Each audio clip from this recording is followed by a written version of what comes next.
começar pelo básico do básico, até para as pessoas que estão lá fora, são empreendedores, mas que não sabem quando fala growth. O que é growth? O growth, ele traz essa proposta de você testar novos criativos, textos, títulos, cores, botões que você utiliza nos anúncios. Antigamente o cara tinha a lojinha dele de sapato ali, ele concorria com a da loja de sapato da frente. Hoje não, hoje ele concorre com o AliExpress, com o Shopee, ele concorre com o mundo inteiro. Então ele tem que se digitalizar. Que nível de maturidade ele precisa ter, a empresa ou empreendedor, para conseguir trazer o growth para dentro da empresa? Eu recebo muitas solicitações do tipo, meu negócio não tá performando, eu preciso de ajuda. Todas elas têm o mesmo problema. Eu faço tudo e não faço nada. Olá, seja muito bem-vindo ao Rockcast. E hoje eu tô aqui com um timaço pra gente poder conversar sobre growth hacking, correto? Exato.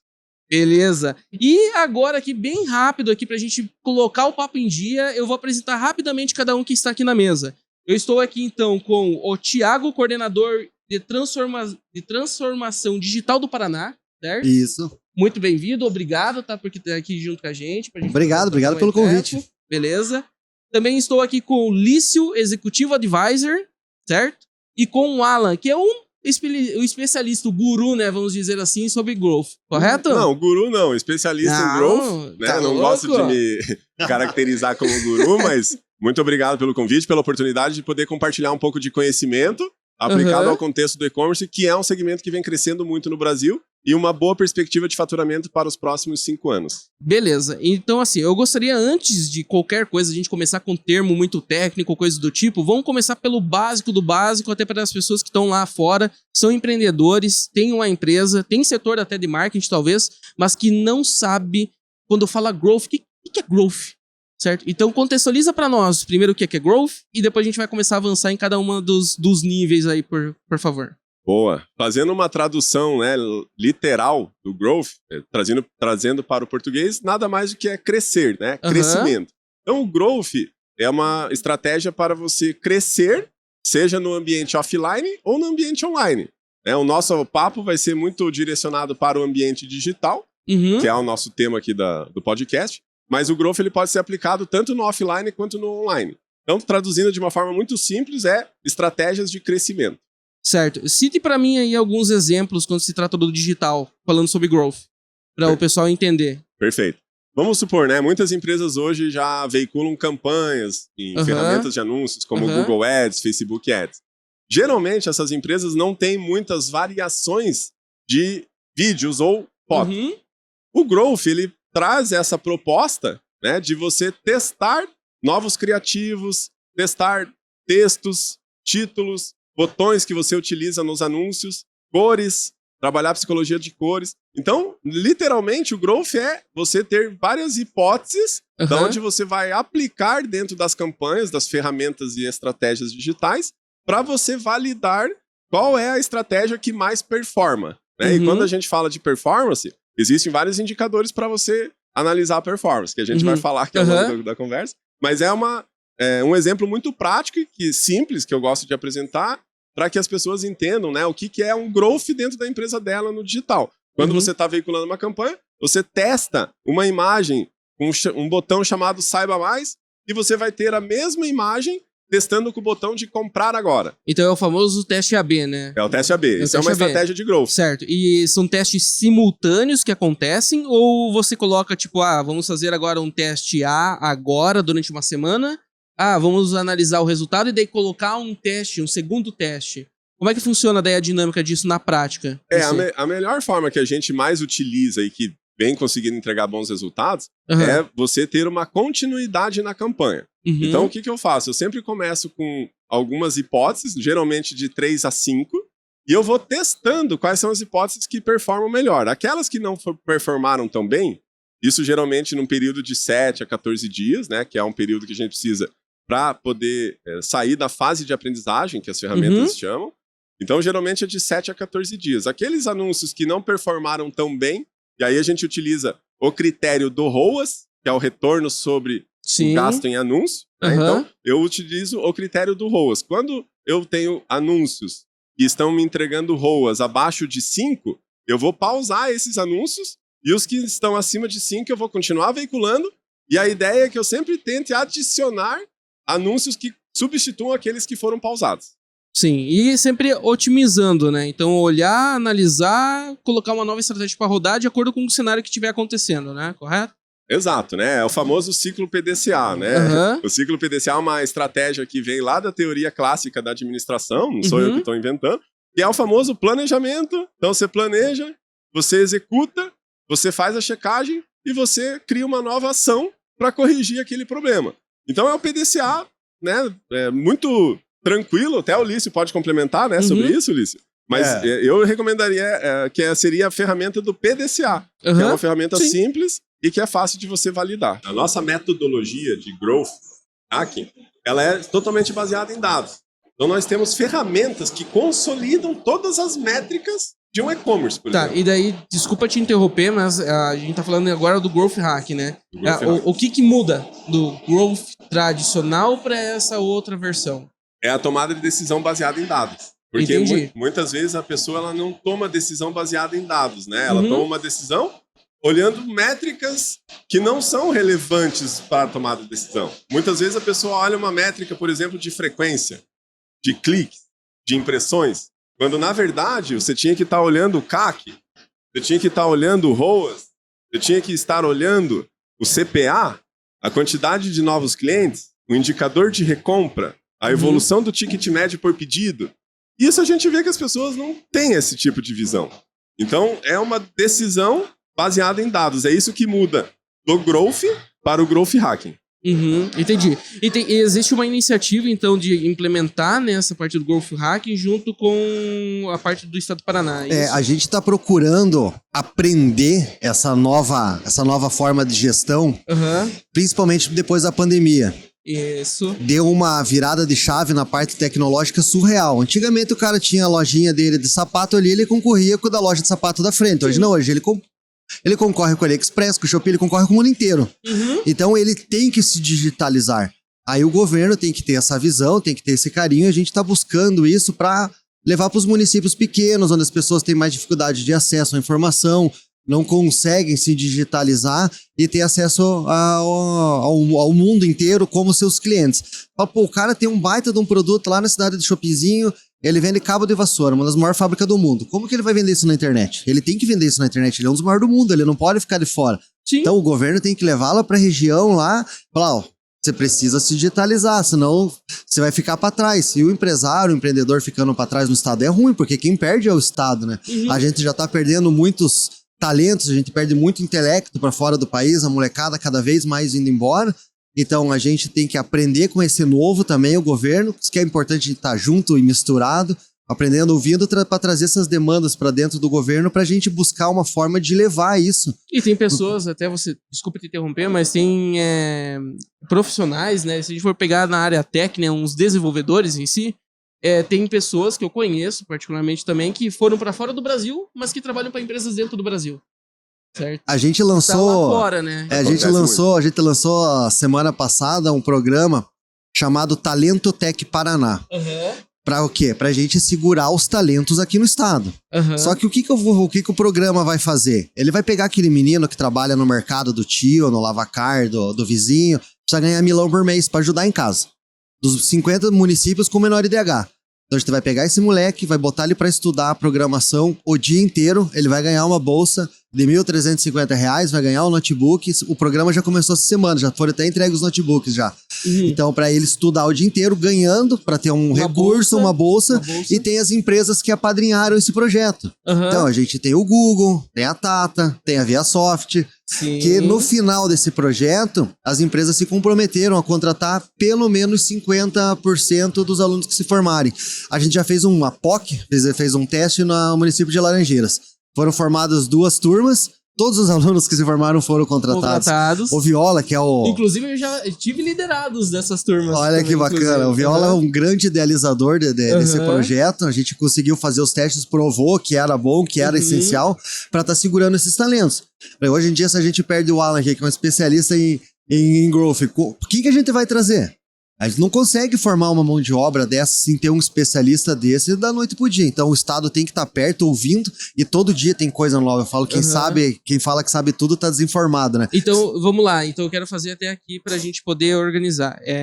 Primeiro uma pergunta pra você. Hoje, independente se a gente tá formando profissionais para poder saberem desse tipo de conteúdo, digamos que vai entrar uma empresa, vai entrar um colaborador dentro da empresa, ou do empreendedor que tem a sua loja, ele é ligeiramente pequeno ou algo do gênero, e que nível de maturidade ele precisa ter, a empresa ou empreendedor, para conseguir trazer o growth para dentro da empresa?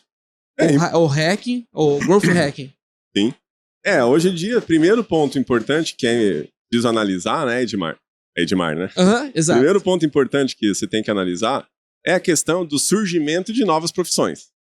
Depois da pandemia, surgiram novas profissões e que muitas pessoas também não conhecem, né? Conhecida essa informação. Por exemplo, né? Gestor de tráfego. Antigamente existia uma profissão formal de gestor de tráfego? Não existia. Até Ela quando veio você vai falar isso... com o advento da internet. Gestão de rede social. Antigamente não tinha esse cargo. Hoje tem. Gestor de criptomoedas, que é uma tecnologia nova digital. A gente não vê isso também no mercado. São poucas pessoas que entendem da criptomoeda, né? De você ter a custódia da criptomoeda. Exato. Infoprodutos. Também surgiu depois do advento da internet. Então, respondendo a sua pergunta objetivamente, o bom profissional é aquele que sabe se adaptar às novas tecnologias. Porque às vezes a gente fica muito preso para contratar uma pessoa olhando qualificação técnica. Mas na verdade o que a gente tem que olhar é o comportamento da pessoa. Porque às vezes ela tem um baita conhecimento, fez às vezes 1, 2 ou até 3 faculdades, tem curso de pós-graduação, fez mestrado, tem doutorado, mas coloca ela para liderar um time de pessoas, ela não consegue saber neutralizar o vício das pessoas. Sim. Ela não entende de padrão de comportamento, ela não sabe quais são as virtudes e os vícios das pessoas. Então, são habilidades que você vai ter que treinar as pessoas, né? Repetição também, né? A pessoa vai ter que ter uma característica muito de aprendizado. Por quê? O growth, ele é um método de crescimento. Então, você vai aprender a todo momento. Em todo teste, você vai aprender. E você vai adaptando a cada teste. Sempre com o objetivo da melhoria contínua, que é o que o Lício comentou. É um pouquinho melhor a cada teste e a cada forma que você vai colocar. Exato. Todo mundo tem o seu soft skill, o seu skill com viés mais forte. Tá? Eu sempre falo que nunca tem pessoas trabalhando errado, ou que ela só está no lugar que ela não deveria estar. Né? Você usou o exemplo da fomentação mesmo, de que tem bem forte no Paraná, e eu noto isso, eu não sou daqui, mas eu estou aqui, eu sou muito feliz, grato de estar aqui, por um motivo muito simples. Aqui há incentivo. Isso é um fato muito grande. Eu percorro o Brasil e fora do Brasil também, auxiliando empresas a crescer. Né? Então, eu vejo isso muito nitidamente aqui. Há disposição financeira e a maneira de isso acontecer. Tá bom? Só que tem muita gente fazendo muita coisa ao mesmo tempo. E as mesmas coisas ao mesmo tempo. Né? Então, do mesmo jeito que há pessoas com soft skills mais fortes em alguns pontos do que outros, existem também empreendedores que têm mais pontos positivos do que em outros. Todos não precisam vender sapatos, né? Um pode vender o cadastro, outro pode vender a solo, outro pode vender o que lá. E o cara é muito bom nisso. Só que como a gente identifica isso? Tem uma curva muito longa para isso acontecer. O cara faz estudo, puxa PDCA, puxa SWOT, ele puxa valuation, ele faz tudo o que ele puder para alcançar o resultado. E você tem uma curva longa. O Growth Hacking vem justamente no sentido de vamos quebrar um pouquinho esse ciclo e fazer MVPs mais rápidas? Vamos fazer isso acontecer de um jeito mais preditivo, de um jeito mais rápido para que isso aconteça? A metodologia ágil tá aí. Tá? Eu não tô falando só de metodologia ágil, implementação e solução, mas como trabalhar de forma ágil e eficiente. Foque naquilo que você faz muito bem. Isso é desde a época bíblica, isso não é novidade nenhuma, né? Mas as pessoas tendem a seguir efeito manada. Isso não quer dizer que todo mundo tem que seguir o mesmo caminho. E o Growth Hacking vem justamente nesse sentido, tá? Principalmente focado no e-commerce. Como você falou, tem gestão de tráfego, tem gestão de até blockchain, tem gestor de blockchain. E eu lido bastante com fintech. Então, isso acaba vendo muita gente tentando reinventar a roda. E você que tem uma experiência com falar com múltiplos empreendedores, o que você percebeu, assim, Lício, de pessoas com habilidades, né, que tem um conjunto de habilidades complementares e que possam ser bem direcionados para o contexto do e-commerce? Quais seriam essas habilidades, no seu ponto de vista? Na grande maioria dos empreendedores, tá, é a falta de otimização de recursos, né? Eles entendem de que quanto mais produtos, soluções eles têm, mais eles estarão no mercado. A falta de especificidade é um grande problema, tá? Isso vai de encontro com o que eu tô falando aqui sobre o seu skill mais forte. Eu recebo muitas solicitações do tipo, meu negócio não tá performando, eu preciso de ajuda. Aí eu faço uma análise de estrutura de negócio, rodo algumas técnicas que a gente usa, não só PDCA, SWOT, como Suite também, como Meritoclitation. Então, tem muitas coisas que estão acontecendo lá fora que a gente já aplica hoje, né? E todas elas têm o mesmo problema. Eu faço tudo e não faço nada.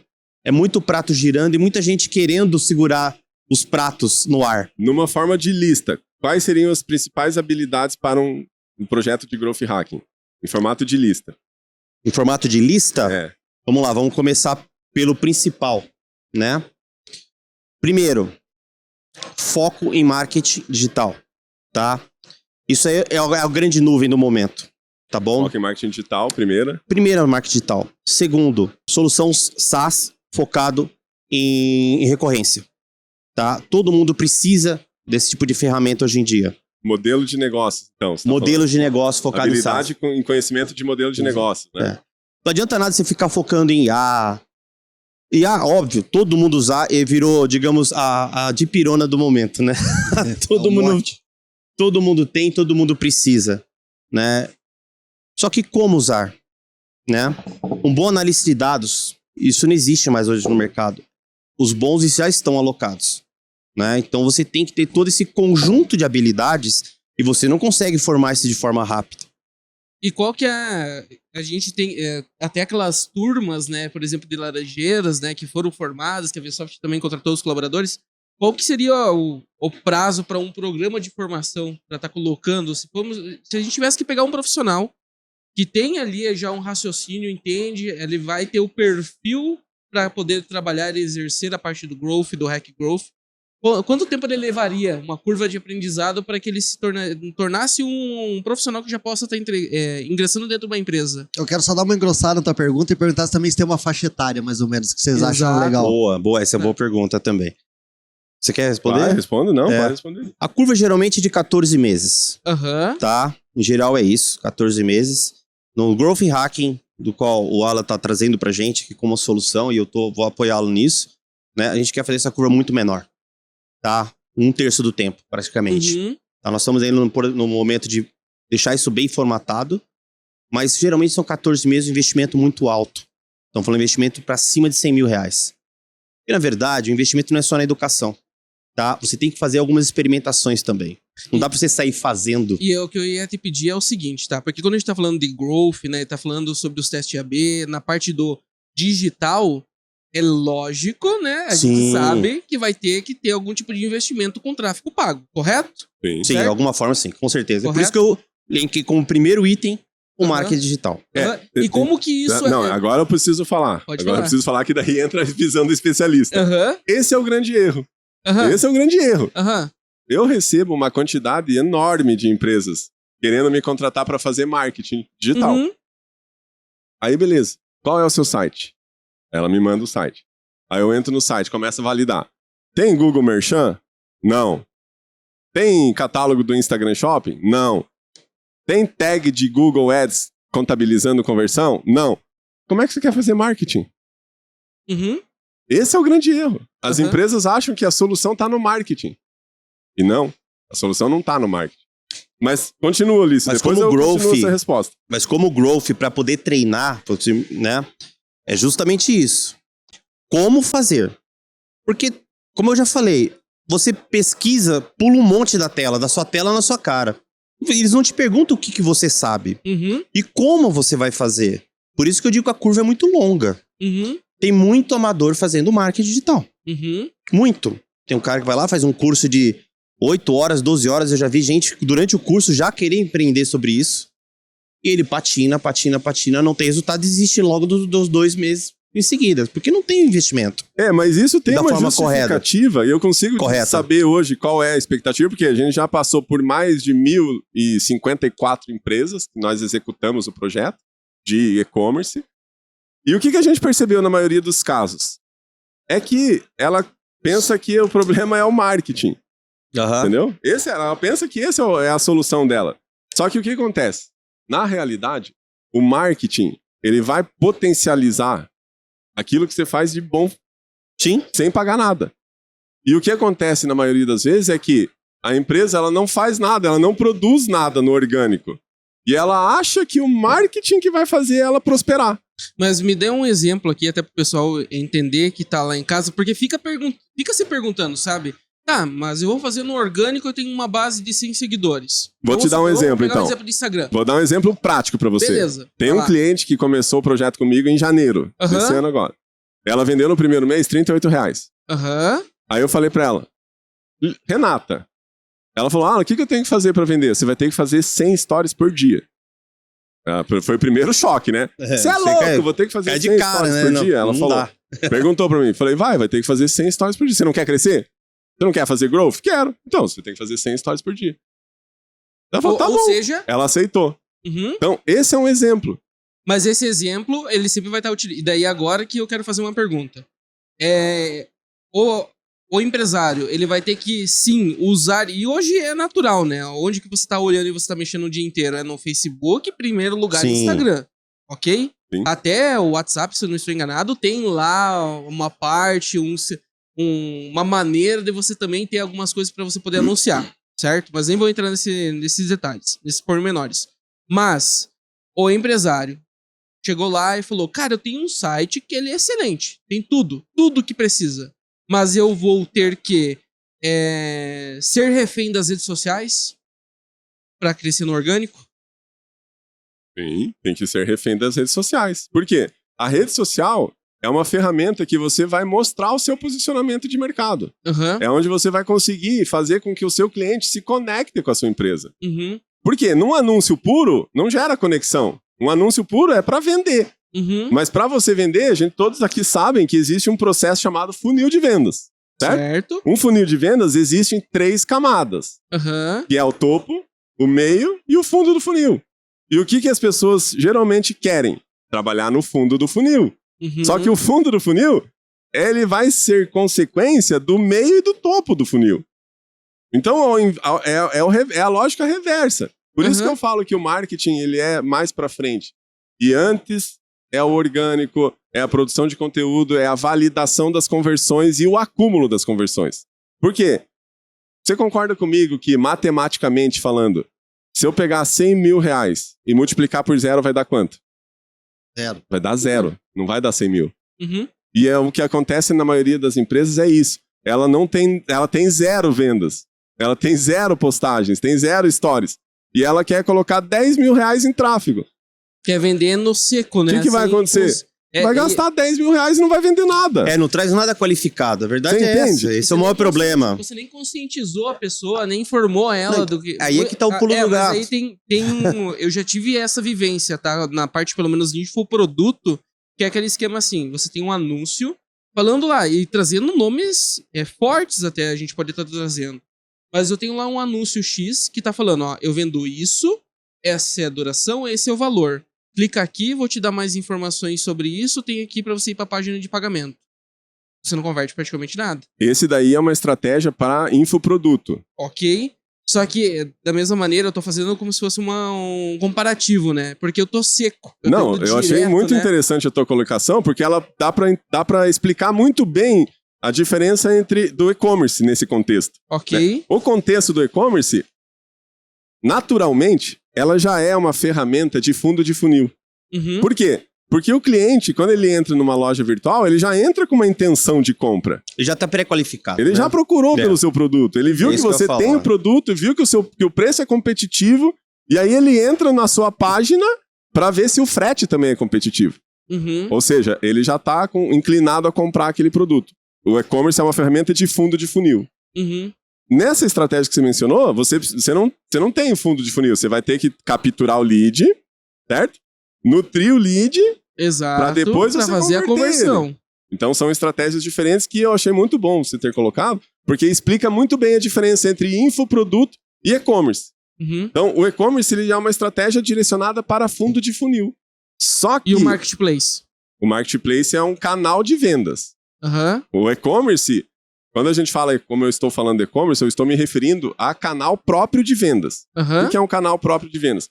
A empresa ter o seu próprio e-commerce, sua própria loja virtual. Certo. O e-commerce ele é um mercado gigantesco. Quando a gente fala de e-commerce, a gente está falando de loja, plataforma de e-commerce, meios de pagamento, meios de envio, aplicativos que vão apresentar dashboards, que vão consolidar indicadores de gestão, que vão melhorar a experiência do usuário no site. Então, o e-commerce ele é todo esse ecossistema, diferente da plataforma de loja virtual, que é uma parte do e-commerce. Posso fazer uma pergunta? E essa metodologia, todo esse sistema, qualquer um consegue ter? Uma pessoa, um artesão que produz em casa, trabalha, tem o seu produto, ele quer ir para o digital. Vocês acham que isso é válido para ele, para exponencializar as vendas, para ele crescer? Ele consegue vivenciar isso? Ele consegue aplicar isso no dia a dia dele? É exatamente esse propósito de a gente estar levando o projeto do Growth Hacking aplicado ao contexto do e-commerce lá para a Secretaria de Transformação Digital. Por quê? Geralmente o pequeno empresário precisa de um empurrão, precisa de um apoio, de um incentivo. Sim. Né? O pequeno empresário precisa do incentivo. Como que, se eu chegar lá e bater na porta dele, ele vai falar assim, não, isso não é para mim. Por quê? Porque o nível de consciência dele para essa solução não tá clara na cabeça dele. E foi o que eu tinha pedido antes, que talvez eu falei maturidade, né? Mas a consciência, até chegar para uma empresa, né? Você vai chegar lá na empresa e falar assim, viu? Eu sou uma consultoria, eu sou uma mentoria de growth. Que isso? Que é isso? É de comer, de beber? Exatamente. Assusta. A pessoa se assusta. Assusta. E mesmo se você explicar o contexto, e daí que nem pegando o exemplo de um artesão, não que ele não tenha o conhecimento necessário, mas talvez se ele não for da área de tech, de tecnologia, estiver muito envolvido com rede social e afins, talvez ele ainda assim vai se assustar. Eu vou te falar um número agora que não sei se vocês conhecem, mas talvez vocês se assustem também com esse número. Você sabe quanto é a transformação digital? Tô falando do mercado varejista apenas. Você sabe quanto representava o comércio varejista no digital no Brasil antes da pandemia? Não. É uma pergunta pra vocês aqui. Você sabe disso? Não tem esse número. Fala um número, chuta um número. Não vou chutar. Chuta um número. Não sei, cara. Mas chuta. 20%. Chuta um número. 28%. 28%. Você, Edmar. Sei lá, 15%. Beleza, você. 20%. 20%. Todos erraram. O comércio varejista, vou falar da China então, pra vocês entenderem melhor o panorama. Nível global, China, 70%, de 50% a 70% do varejo é digital na China. 70%. De 50% a 70%. Nos Estados Unidos é de 30% a 50%. No Brasil, na cabeça. Pós-pandemia, todos vocês erraram, estamos em 11%. Pós-pandemia. E assim, eu pego um exemplo que eu vivo comentando com alguns colegas, alguns amigos que, cara, imagina, eu vou pegar agora um case, não vou citar nomes. Isso não sou eu que tô falando. Não sou eu que tô falando, é dados da ABCom. Mas vamos pegar aqui, exemplo, essa cadeira aqui. Eu tenho uma loja física onde eu vou estar expondo esse produto lá e eu vou depender das pessoas que estão passando na frente, que têm o interesse de entrar lá dentro da loja física que eu tenho. Eu pago um aluguel, pago o colaborador, pago tudo. E eu tenho um monstruário que tá ali e tudo mais. É nítido a diferença do preço de você estar indo comprar na loja física, de você ir lá na mesma loja, no digital. Eu não preciso citar nomes, porque vocês entendem isso. Você vai no digital e tem desconto. O preço, muitas vezes, é metade do valor que tá no físico, só por não ter que pagar para manter a estrutura física. Aí ele vira um unicórnio. E eu vou te falar mais um detalhe que o e-commerce gera uma vantagem competitiva enorme para o empresário. Por quê? Porque a gente já ouviu falar de automação de marketing. No offline não dá para fazer muitas automações de marketing, certo? Porque o comerciante ele abre a loja 8 horas da manhã, aqui em Curitiba funciona 24 horas, mas no interior, 11h55 ele fecha. Daí ele volta 1h30 da tarde. 17h55... Tem lugar que não abre nem no sábado. Exato. Ou seja, no ambiente offline, você não consegue implementar muitas automações de marketing, diferente do digital. Que, por exemplo, todos aqui sabemos, né? que antes de você realizar uma compra hoje de impulso, vamos dizer assim, não compra na hora. Entra no site, adiciona o carrinho, vai até a finalização de compra. Daí você abandona o site. Por quê? Se essa empresa souber fazer marketing digital, certamente ela vai ter uma automação de marketing pra fazer a recuperação que vai te mandar o carrinho abandonado com desconto. Agora, como é que eu faço, né, recuperação de carrinho pro cara que passou na frente da loja, viu, muito caro, vou pra casa. Se não vai, esse cara aqui, amanhã, quando ele passar aqui na frente, ou eu vou ir lá na casa dele e vou entregar uma carta pra ele, explicando que, olha, essa oportunidade, vou até te dar um descontinho pra você... Uma tendência que tá no mercado, que eu tô observando bastante, e alguns mentorados também têm falado sobre isso, né? As lojas físicas estão se tornando lugares de experimentação. Simples assim. Né? Cada vez o ticket está menor. E as lojas físicas estão sendo meio que patrocinadas por algumas marcas para que ela tenha mais produtos expostos e possam ser experimentados. Aí eles não compram na física, eles vão lá no online, compra em determinados horários, tem várias outras maneiras de se fazer isso através do e-commerce, né? E isso tem se tornado cada vez mais comum, tá? Na Europa isso é uma grande realidade. As lojas físicas são cada vez menores. Ela ocupa espaços menores, você vai ver que tem pouquíssimos vendedores, na verdade uma pessoa a mais para dar uma orientação, né? Isso já foi experimentado no passado, tá? Eu que já sou um pouquinho mais antigo, né? Isso já foi feito muitas vezes quando se montava home theater, em lugares fechados, da Sony, não sei o que, o cara, eu vou comprar. Experiência, oferecer. Exatamente. É despertar o sensorial da pessoa. Isso. E fazer ela, por muitas vezes, ela no emocional dela, ela tomar a decisão. Tomar decisão. Você vai hoje numa loja de varejo grande, tá? Não vou falar nome porque aqui não dá pra fazer propaganda de ninguém, tá? Mas vai numa loja de varejo grande, você sabe como eles fecham a compra no PDV delas? Sabe? Através do online.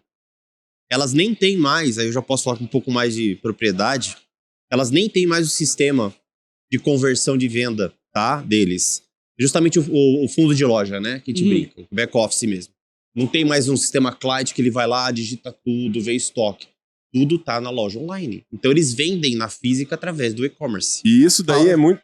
Só pegar o gancho, eu fui pra Estônia fazer uma imersão em transformação digital, que eu trabalho só há 26 anos com isso, né? Me desculpa, mas você foi pra onde? Pra Estônia. Nossa. Pra Estônia. Ali do lado ali. Eu não consegui nem direito pro Paraguai. Gente do céu. Fui pra lá pra fazer uma imersão, porque é o país mais digital do mundo. Vamos ver o que eles têm de diferente, né? Só que eu sou bairrista. Eu sou bairrista e ruim ainda. Eu só compro tênis no vizinho da frente, eu só compro pão no panificador do lado. Eu sou bairrista mesmo. E eu fui pra lá com a visão que o brasileiro é fera em tecnologia. É verdade. Eu falei, não é possível da gente perder pra eles. Lógico, a Estônia tem 1 milhão de habitantes. Então, é muito menor que Curitiba. Então, não é tão difícil digitalizar um país. Aí eu cheguei lá e falei assim, eu avisei, eu falei pra vocês. Quem veio fazer o treinamento pra nós foi um dos sócios, um dos criadores do Spotify, que criou um negócio chamado interoperabilidade, que é pra ligar todos os sistemas para que tudo se converse num lugar único. E quem fez isso foi um brasileiro, que tá lá. Aí eu falo, agora a gente volta aqui, eu antes de estar no governo, eu falo, eu não sou do governo, eu estou no governo. Eu trabalhei no varejo também. Então, para você otimizar um processo, para você criar um growth hack, para você chegar num negócio desse, primeiro você tem que ter um processo. Sim. E você tem que ter algo digital. E as empresas, muitas vezes, as tradicionais, têm uma cultura, têm medo de ter um sistema de gestão de qualquer coisa, seja do que for. E se vocês não conseguirem ter isso, esses dados hoje, digital, do quanto que a pessoa, que eles falaram, passou na frente ali, você não sabe, mas se entrou, adicionou no carrinho ou não, você já consegue saber. E se o cara tem o comércio dele, tá começando agora, ele não tem nada digital ainda, ele não tem nem o processo direito, porque ele aprendeu com o pai, com o vô, e sempre foi síndrome de Gabriela. Eu nasci assim, eu vivi assim, eu vou morrer assim. Então não quer mudar. Vocês conseguem fazer esse trabalho também? Tipo, o governo consegue ter uma quebra cultural, levar isso que é possível para a população, para quem não tem literalmente nada, ou para quem tem ou tá de forma errada? Exatamente, essa é a proposta do nosso projeto de Growth Hack aplicado ao contexto do e-commerce, que é o quê? Digitalizar o comércio varejista. Então, na nossa entrega, a gente ensina o comerciante a todo o processo de criação da loja, mas não sou eu que crio a loja. Eu ensino ele a criar a própria loja dele. Por quê? Porque a gente percebe uma deficiência das empresas no sentido de saber o que precisa ser feito. Muitas vezes a empresa ela acha que ela precisa de contratar uma empresa para fazer aquilo para ela. Só que se ela tem a capacidade técnica e intelectual para aprender e ter autonomia no projeto. Basta ela querer, né? Então, o que a gente fala sempre é o seguinte: se a pessoa sabe onde ela tá e para onde ela quer ir, eu consigo te ajudar. O problema é que parece um monte de pessoas que querem soluções, daí eu pergunto para ela, mas beleza, onde que você quer ir? Ah, não sei, me ajuda a descobrir. Eu não consigo te ajudar. Eu só consigo te ajudar se você sabe onde você quer chegar. É que elas já querem um destino, mas muitas vezes nem sabem que destino quer. Ela não sabe onde precisa chegar. Esse é o ponto. E quando vai descobrir ou como tem que chegar no destino, se assusta também. Que é uma solução, que é um destino rápido. Muitas vezes a empresa... E tem uma lacuna, tá? E assim, só pra eu concluir, Sim, claro. né, se vocês me permitem. Sim. Pegando esse gancho aqui, eu consigo entender hoje com clareza. Talvez as pessoas não entendam muito bem, como eu também não entendia. Mas hoje eu entendo a importância de um ecossistema de inovação. O que é um ecossistema de inovação? Que tem muito aqui em Curitiba, né? O ecossistema de inovação nada mais é do que a união dos principais atores da sociedade, que é o governo, que é o primeiro setor, as empresas, que são o segundo setor, e a academia, que é a universidade. E é isso que a gente tem feito. Eu não faço campanha para conquistar clientes, eu não rodo nem R$1 em anúncio, e eu recebo mais de 5 empresas por dia querendo contratar o meu trabalho. Olha que engraçado. Sim. Eu não gasto nem um centavo em marketing. Mas como que eu faço, então? Eu faço marketing holístico. Já ouviram falar no marketing holístico? Não, pode falar. O marketing holístico, ele é uma estratégia que, ao invés de eu ir lá e criar uma campanha de marketing para trazer empresas, eu vou lá e faço uma parceria com a Secretaria de Inovação e Transformação Digital, apresento um projeto onde eu vou capacitar os empresários da cidade e eu vou disponibilizar para eles 60 dias grátis, para ensinar eles a administrar, a criar a sua própria loja virtual e ter capacidade de autonomia.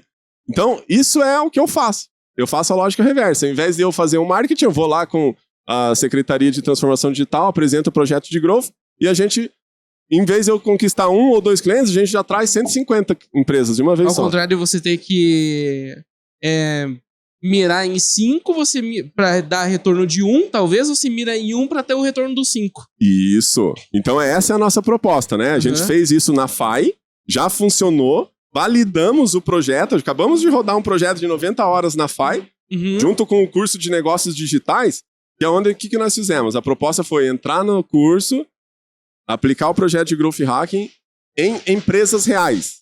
Então, os alunos que têm muito conhecimento teórico na faculdade, na universidade, nesse projeto eles tiveram a experiência 100% prática. Por quê? Eles tiveram que ir atrás das empresas. Eles tiveram que abordar a empresa comercialmente falando, escuta, a gente vai criar um projeto de loja virtual. Posso usar a sua empresa? Mas você não precisa pagar nada. Mas eles tiveram que, de certa forma, trabalhar o âmbito comercial, que é a comunicação com o cliente. Então eles tiveram essa experiência.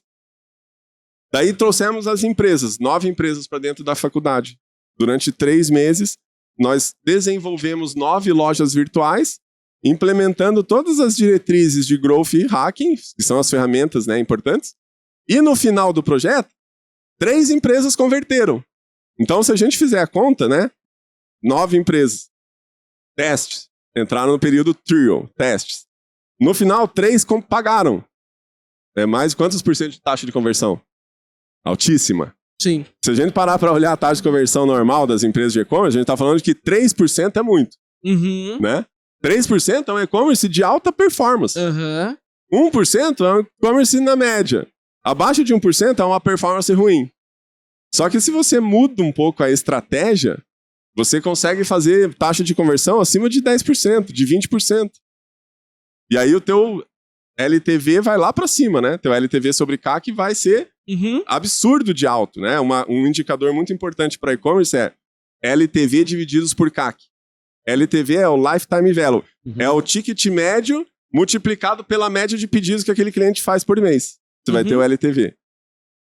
Que é o valor futuro que esse cliente vai deixar na sua empresa. E o CAC é quanto você investiu, teu investimento total em marketing, divididos por novos clientes. Daí você vai ter o CAC, que é o custo de aquisição do cliente. E quando você divide LTV por CAC, você vai ter a relação de quantos você gasta para adquirir um cliente e quanto que ele te retorna de receita. Então, por exemplo, a LTV sobre CAC, o entendimento é o seguinte, a nota explicativa.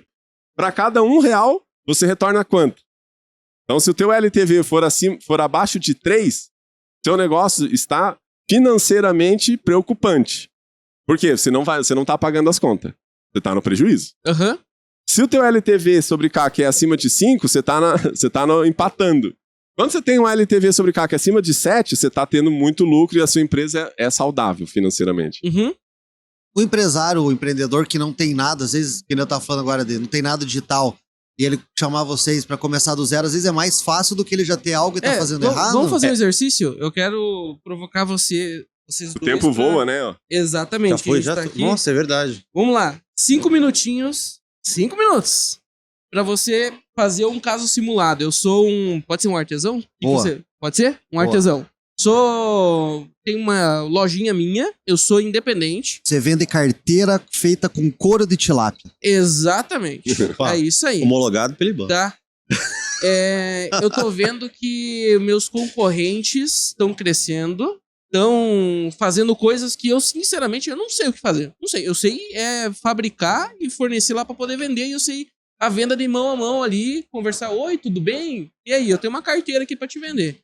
Como que seria o cenário, então, agora para eu começar? Qual que seria a trajetória até eu conseguir escalar? O primeiro passo, você tem que catalogar os seus produtos ou serviços. Esse é o primeiro passo. Você tem que catalogar os produtos e serviços. Tenho 3 tipos de carteira. Você vai cadastrar esses produtos numa plataforma de e-commerce e vai disponibilizar esses produtos de forma online. Tá, mas alguém vai me treinar? Ou alguém vai fazer para mim? O importante é você pensar o seguinte, Edmar. Tem uma diferença entre saber e fazer. Muitas pessoas acham que para crescer, para prosperar, precisa saber tudo. Na verdade, não. No e-commerce, você não precisa saber de nada. Mas se você usar bastante, você vai crescer. Se você perguntar para mim, você é programador? Não. Não sou programador. Você é web designer? Não. Você é designer? Não. Você é head de growth? Não. Eu sou administrador de empresa. Eu lidero um time de growth hacking. Mas eu não entendo nada de tecnologia. Se você perguntar pra mim, você entende de tecnologia? Eu não entendo nada de tecnologia. Só que eu uso pra caramba. Mais que todo mundo. Por isso que eu me destaco.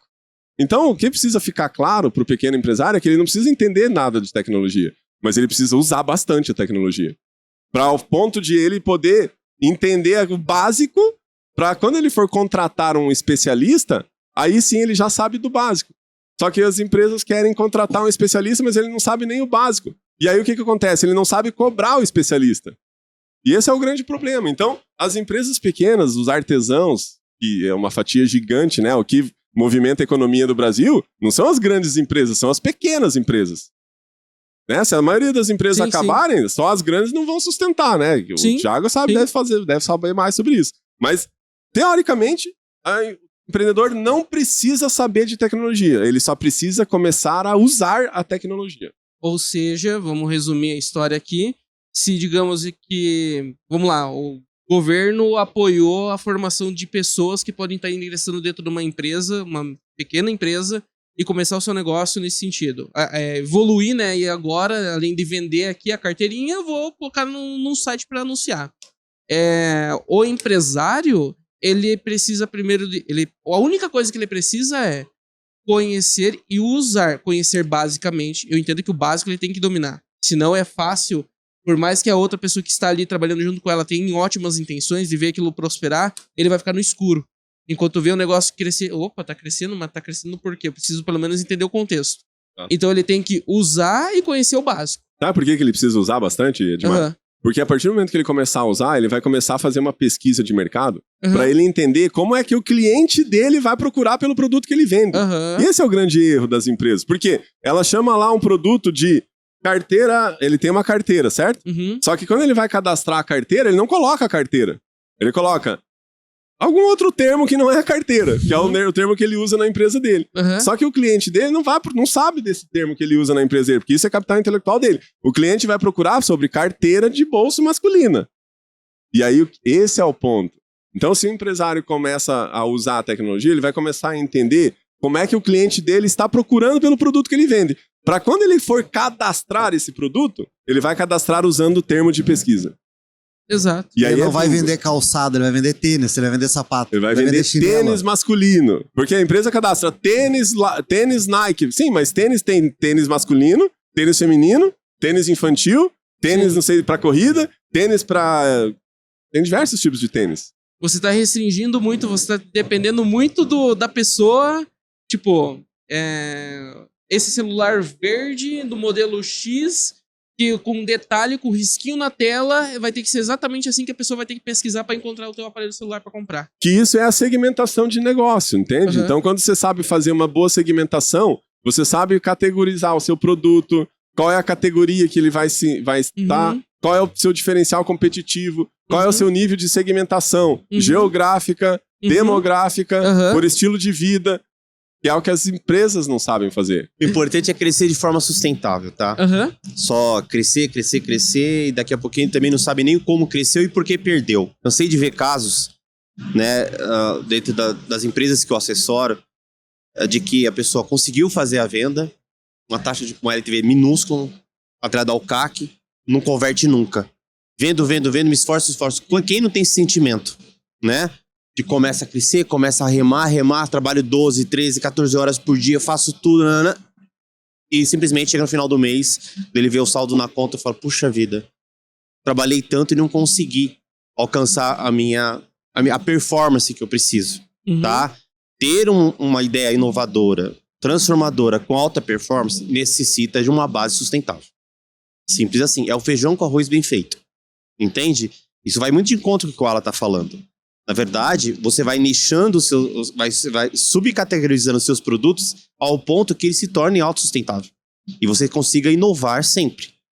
Todo empreendedor, isso é a primeira cartilha que você tem que ter, que não está preocupado em inovação de 3 em 3 meses, ele vai minguar em menos de 1 ano. Isso é um fato. É a mesma coisa que você ter falando um pouco do GPS, eu fiquei com isso na cabeça, né? Tá, eu quero ir para tal lugar, mas por quê?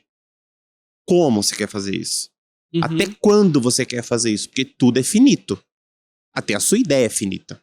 Por isso que se tem rodadas de ideia e tá sempre o governo incentivando, principalmente aqui no Paraná, que é bem forte nisso, mas aqui em todos os lugares que eu vejo. Tá? Então isso é bem importante também, tá? E aí, o treinamento e o growth hacking, ele vem justamente para ajudar nesse sentido.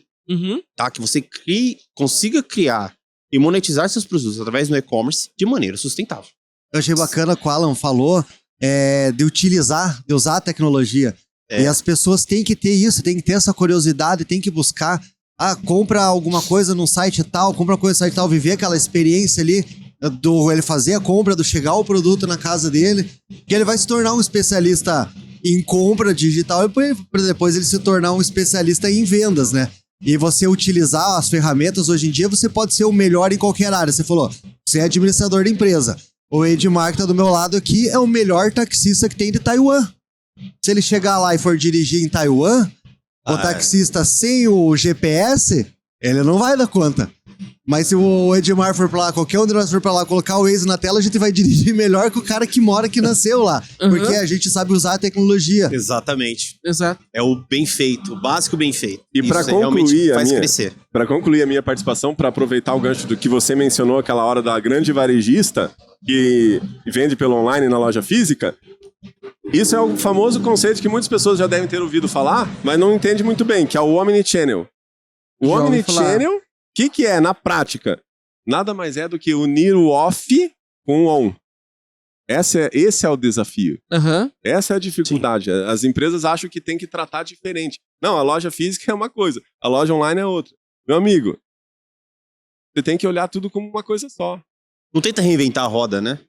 Tem muita gente tentando reinventar a roda, né? A pessoa ela quer tratar as coisas separadas. Não dá. Não dá. É tudo uma coisa só. Você não pode. Você tem que trabalhar em unidade. O que é a unidade, né? O que é trabalhar em unidade? É não ser divisível.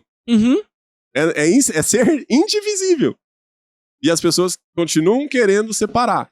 Então, quando elas começarem a integrar o offline, que é a lojinha física dela, que é o artesão que vende no offline, no online e tratar com uma coisa só, aí ele vai começar a entender que existe uma oportunidade que ele não estava atento.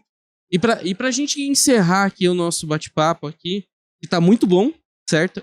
Mas pra encerrar, qual é a mensagem que pode ser você ou você que você deixa para o empresário? Tipo, se você não pensar nisso agora, pode ser uma coisa que faça com que essa empresa feche em muito pouco tempo. Eu vou deixar a minha mensagem, vocês podem deixar de vocês também, a minha vai ser bem objetiva, que eu gosto de ser assim. É o seguinte, o e-commerce já não é tendência mais, já virou realidade. Então a pessoa ela precisa começar a praticar a realidade para ela começar a perceber novas tendências de mercado. Então esse é o meu recado principal. O e-commerce ele já não é mais tendência, ele já virou realidade. Então se você não estiver ainda no e-commerce, você pode ser qualquer empresa, vendendo produto físico, produto online, infoproduto, serviço, pode ser qualquer coisa. Você precisa ter um e-commerce. É inaceitável você não ter um e-commerce hoje no século XXI. É inaceitável. Então esse é o meu recado final. Perfeito.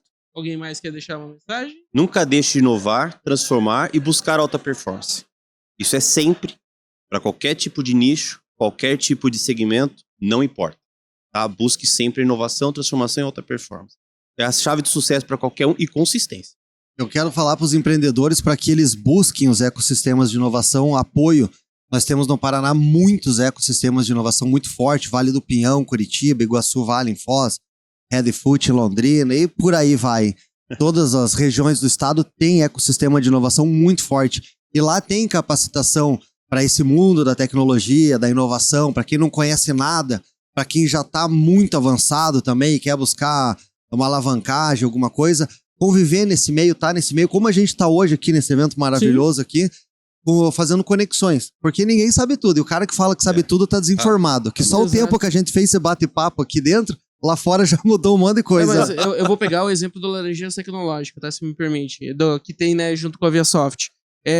Não precisa a pessoa ter a formação na área ou algo do tipo para ela ser um executivo, para ela ser um programador, para ele ser um bom atendente de suporte, qualquer outra área distinta que for necessária. Ele precisa ter força de vontade e de dedicação. É isso. É isso aí. Se precisar de um GPS, eu tô aqui. É ter o espírito de ser ensinável. Exato. As pessoas, elas têm essa dificuldade, né? Então, você ser ensinável, e para concluir agora que o Thiago falou, me lembrei da frase do dono do Alibaba, Jack Ma. Ele tem uma frase que eu escutei e nunca mais esqueci, porque fez total sentido para mim essa frase. Ele fala assim, ó, eu não sei nada sobre muitas coisas. Eu contrato pessoas melhores do que eu em determinadas áreas. E o meu papel é fazer as pessoas trabalharem juntos. Cara, essa frase para mim foi impactante, porque eu consegui me identificar na cadeia. Então eu sei hoje onde eu sou. Eu sei onde eu sou bom na cadeia de todo o ecossistema. Eu sou bom nessa área. Aonde eu faço? Eu vou potencializar essa área. Entendido. E eu não sei nada sobre muitas coisas. Eu falando por mim mesmo, porque eu nem comentei aqui com vocês, mas quando eu estou há 11 anos, tá, no grupo ViaSoft, eu comecei como analista de suporte técnico. Minha formação é sistemas de informação, programação. Eu tenho pós de gestão de pessoas e eu estou como gerente de marketing. Uau. Então olha só como é que é por isso que eu falei, a pessoa só precisa querer, conhecer, estudar e correr atrás que ela consegue, independente da área onde ela tá. Não ficar com aquela síndrome de guaipeca de, ai meu Deus, eu sou formado em tal área, mas eu o mercado de trabalho não tem oportunidade pra mim. E agora, o que eu vou fazer? O limitador tá na cabeça, Exato. né? Estuda as novas profissões. Exato. Surgiram mais de 20 novas profissões pós-pandemia. 20 novas profissões. Exato. Então, se a sua profissão tá obsoleta, você tá muito cansado, não vê muita perspectiva, estuda uma nova profissão. E nova profissão não é modismo, tá, gente? Deixar isso bem claro. Nova profissão é um meio necessário. E é simples assim. Não vamos, né, complicar aquilo que é pra ser simples. Né? Se ela existe, tem demanda e o mercado tá carente. Eu recebo muitas solicitações de empresários falando, eu preciso de um cara pra X função, que foi criada durante a pandemia. E não encontra. Exato. É impressionante, gente. As oportunidades só estão ali, né? Só estão ali. A pessoa saber aproveitar essa oportunidade que tá na frente dela. Exatamente. Ela E buscá-la, né? E buscar. E buscar. Ela também tem que ir atrás, porque se ela não se movimentar, ninguém vai chegar até ela, né? A pessoa precisa se movimentar. Senão Tem nada iniciativa, vai acontecer. Não tenha medo, não. O mundo tá aí pra ser explorado. Com certeza. E hoje em dia a gente tem acesso a tanto conhecimento de graça, né? Tem a Rock, pois é. tem o Sebrae, tem o Vale do Pinhão, tem Programas do governo. os grandes influenciadores que produzem conteúdo de caminhão, de graça. Aí, mas a pessoa, não, mas eu não tenho tempo, eu não aquilo. Aí não tem como fazer milagre também, né? Ela tem que tomar atitude. Tem que dar o primeiro passo. Tenha coragem, dê o primeiro passo e pronto, que aí o resto vai junto. Exatamente. Bom, muito obrigado, tá, a todos vocês. Foi muito boa essa conversa, tá? E espero que vocês tenham gostado também. Então foi um prazer mesmo, imenso aqui a gente tá conversando. Bom, eu que agradeço pela oportunidade de vocês terem aceito esse convite aqui da gente fazer esse bate-papo. Imagina. Agradeço pelo Lício também de estar aqui, do Thiago e de você, Edmar, por mediar essa nossa conversa. Acredito que foi bastante produtiva, passou super rápido o tempo. Com toda certeza. E vamos deixar os comentários no YouTube aí para as pessoas colocarem as dúvidas. Beleza. Até mais, pessoal. Então esse foi o nosso Obrigado. episódio. Valeu, um Até mais. abraço. Tchau, tchau.